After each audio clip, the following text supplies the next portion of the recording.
আমাদের দেশ কিন্তু দিনার দিক চোরের দিক থেকে ফার্স্ট হয়েছে, দুর্নীতির দিক থেকে ফার্স্ট হয়েছে, খুনির দিক থেকে ফার্স্ট হয়েছে।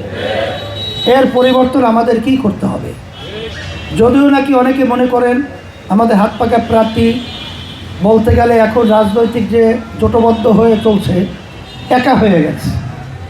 আসলে হকের পক্ষের বাতি একা থাকলেও সেটা হক।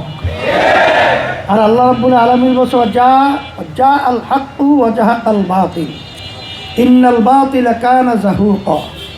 হক আসলে অন্ধকার দূরীভূত হবে। সেই হিসাবে আপনি জানেন আল্লাহ রাসূল সাল্লাল্লাহু আলাইহি ওয়াসাল্লাম যখন হকের আওয়াজ দিয়ে আসছিলেন তখন তার সাথে কিন্তু কেউ ছিল না, কিন্তু আস্তে আস্তে আলহামদুলিল্লাহ তাম দুনিয়ার ভিতরে এই হকের আলো আল্লাহ জ্বালিয়ে দিয়েছেন। আমরা বিশেষ করে প্রথম একটা দল আমরা ইসলামী শক্তিকে আমরা সংসদে নেয়ার যে প্রক্রিয়া শুরু করেছিলাম, মানুষের একটা সাড়াও মিলেছিল। কিন্তু দুঃখের মধ্যে বলতে হয় যে এক পর্যায়ে যখন নাকি কিছু স্বার্থান্বেষী মহল, ক্ষমতা লোভীরা যখন এই জোয়ার দেখলো, তখন ইসলামের নামক এই শক্তিটাকে বিলীন করে ক্ষমতার সিঁড়ি হিসাবে আমাদেরকে ব্যবহার করতে যখন চেয়েছিল, তখন আমরা বলছিলাম যে আমরা এই দলবদ্ধ হয়েছি ইসলামের জন্যে, আর এখন বের হলাম ইসলামের কল্যাণের জন্য। আলহামদুলিল্লাহ আমরা যখন আওয়াজ তুললাম, সারা দেশের ভিতরে কিন্তু সম্মানিত ওলামায়ে কেরাম এবং যারা দেশপ্রেমিক রয়েছে, এমনকি অন্য সংখ্যালঘু যারা রয়েছে হিন্দু সহ সবাই কিন্তু আমাদের এই সিদ্ধান্তকে সাধুবাদ জানিয়েছে। এখন আমি বলবো শুধু সাধুবাদ জানালে হবে না, এটা সমর্থন করলে হবে না। এখানের মাঠ যদি ফাঁকা থাকে তাহলে তো যারা নাকি ক্ষমতা প্রেমিক রয়েছে এরা তো মাঠ দখল করে নেবে।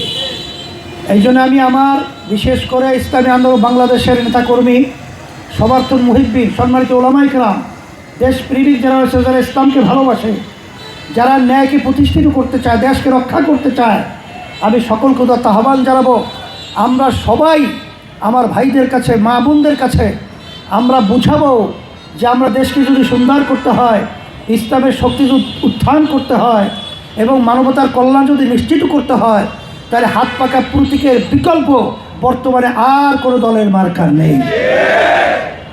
আমি সারা দেশে সংবাদ দিয়েছি।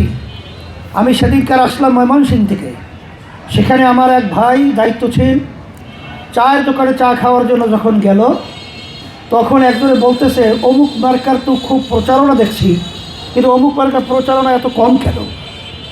তখন ওই দুই যুবক দাঁড়িয়েও নাই এবং আমাদের যে সাথে কাজ করবে এরকম বোঝাও যায় না। তারা বলতেছে যত প্রচার হোক না কেন, আজকে ন্যায়ের পক্ষে, হকের পক্ষে, ইনসাফের পক্ষে একটাই দল রয়েছে, সেই দলটা হলো ইসলামী আন্দোলন বাংলাদেশ, আর প্রত্যেকগুলো হাত পাখা। আমরা সিদ্ধান্ত নিয়ে ফেলছি যে এই যুবকরা বলতেছে আমরা হাত পাখা মার্কাই ভোট দেব। তাহলে আজকে দেখেন আল্লাহ রাব্বুল আলামিন মনের দিক থেকে এইভাবে তৈরি করেছে। সেই হিসাবে আপনারা ভয় পেয়েন না, আপনারা দুর্বল হয়েন না, আল্লাহ আমাদের সাথে আছে, সম্মানিত উলামায়ে কেরাম আমাদের সাথে আছে, দেশপ্রেমিকরা আমাদের সাথে রয়েছে এবং ইসলাম প্রেমিকরা আমাদের সাথে রয়েছে।